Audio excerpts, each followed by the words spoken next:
स्वागत है आपका हमारे चैनल एस्ट्रो कार्मिक कोच में। मैं रेणु चतुर्वेदी आपका स्वागत करती हूँ। आज हम बात करेंगे चलित चार्ट पे और वर्षफल पे। याद रखिएगा, ये उसी जातक की कुंडली है जिसके बारे में हमने पूरी कुंडली एनालिसिस करना आपको बताया था। चलित चार्ट फिर भी मैं रिमाइंडर कर दूँ अपने नए दर्शकों के लिए कि इस जातक का जन्म 29 जुलाई 1989 में हुआ है, जिसका समय है सुबह के 5:05। जन्म स्थान है आगरा। तो आइए देखते हैं चलित चार्ट क्या कहती है। चलित चार्ट में सूर्य लग्न में है, कर्क राशि में है, जिसका स्वामी चंद्रमा पहले लाभ स्थान में थे, मगर चलित चार्ट में वो आपको दिखाई दे रहे होंगे कि 12वें भाव में है। इनके साथ बृहस्पति भी है और मंगल केतु शुक्र द्वितीय भाव में पहले भी लग्न चार्ट में भी थे, मगर उसके साथ में आप मंगल केतु शुक्र ये पहले से थे। बुध जो यहाँ पे थे वो यहाँ पे हो गए हैं, यानी चलित चार्ट में कुछ चीज़ें अपने ग्रहों ने पोजीशन बदली है। उसके अलावा शनि पहले से यहाँ पे थे, धनु राशि में ही थे। राहु वृश्चिक राशि में, राहु कुंभ राशि में ही थे, ठीक है। इसके अलावा बाकी चीज़ें यहाँ पे लगभग वैसी ही हैं, बस यहाँ पे बदला है तो बुध ने अपनी पोजीशन बदली और चंद्रमा ने अपनी पोजीशन यहाँ पे बदली है। इसका क्या परिणाम होता है और चलित चार्ट से क्या मतलब होता है? एक्चुअली जब हम देखते हैं कि जो ग्रह यदि लग्न में उच्च के हैं और नवमांश में जाके नीच के हैं तो उसे नवमांश में नीच का ही मानना चाहिए, यानी उसका परिणाम जो है उच्च का ना होके और नीच का ना होके बीच बीच का ही आता है। न तो उसे नीच का मानिए, शास्त्र में कई जगह ये लिखा हुआ है कि अगर नवमांश में नीच का है तो नीच का मानिए, अगर लग्न में उच्च का है तो भी। लेकिन व्यवहारिक रूप से हमने ये देखा है, हमने ये पाया अपने अनुभवों से कि ऐसा नहीं होता है। अगर लग्न में उच्च का है और नवमांश में नीच का है तो उसके परिणाम सम होते हैं। जब वो अपने अंतर प्रत्यंतर में आते हैं तो जिन ग्रहों के प्रभाव अच्छे होते हैं उसमें अच्छा फल, और जिनके प्रभाव जब बुरे होते हैं तो उसमें बुरा फल देता है। अब आते हैं यहाँ पे चंद्रमा की स्थिति बदलने से क्या परिणाम होगा। चंद्रमा ने जब यहाँ पे अपनी स्थिति बदली है, जिसका परिणाम ये होगा कि चलित चार्ट में जो उसमें लग्न चार्ट में बहुत उच्च की स्थिति दिखा रहा था वो यहाँ पे थोड़ा चेंज हो जाएगा। चेंज हो जाने से इस जातक के जीवन में इसका असर ये होगा कि इनको लाभ जो है वो शुरुआत में बहुत अच्छा होगा, फिर कम होगा, फिर अच्छा होगा, यानी कुछ अस्थिरता सी जिंदगी में आ जाएगी। इसी तरह से बुध का यहाँ पे होना, वैसे भी बुध यहाँ पे अस्त थे तो ये ज़्यादा प्रभावशाली नहीं होगा, ज़्यादा प्रभावशाली असर नहीं देगा, क्योंकि सूर्य के साथ बुध वैसे भी अस्त होते हैं और बाकी कुंडली में सारी स्थितियाँ वैसी ही हैं। अब आ जाते हैं वर्षफल पे। वर्षफल में हम एनालिसिस करते हैं 2020 तक का।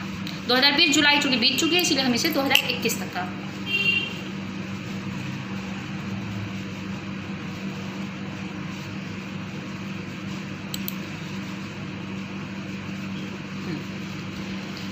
वर्षफल में हम देखेंगे कि सूर्य जो है वो सेकंड हाउस में है। हम इसकी पूरी एनालिसिस करेंगे तो पाएंगे कि वर्षफल में इनकी जो स्थिति है वो क्या है।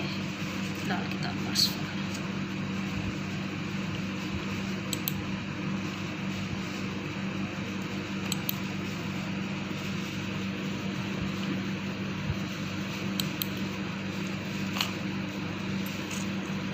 चलिए, लाल किताब चार्ट के अनुसार इनके वर्षफल की स्थिति ये है। बृहस्पति वृष राशि में है, चंद्रमा मिथुन राशि में है, शनि कर्क राशि में है, केतु मंगल और शुक्र सिंह राशि में है, सूर्य तुला राशि में है, राहु मकर राशि में है। यानी कि जो इनका वर्ष है 2020 का 29 जुलाई 2019 से 29 जुलाई 2020 का, वो समय इनका बहुत बुरा गया है, क्योंकि यहाँ पे अधिकतर ग्रह या तो अपनी शत्रु राशि में है या फिर विपरीत राशि में है। कोई भी उच्च का या कोई भी अच्छी स्थिति में नहीं है। अब हम चेंज कर देते हैं और फिर देखते हैं कि वर्षफल का क्या परिणाम होता है। चलिए, अब हम देखते हैं कि इनका 2021 कैसा जाएगा। 29 जुलाई 2020 से 29 जुलाई 2021 कैसा जाएगा।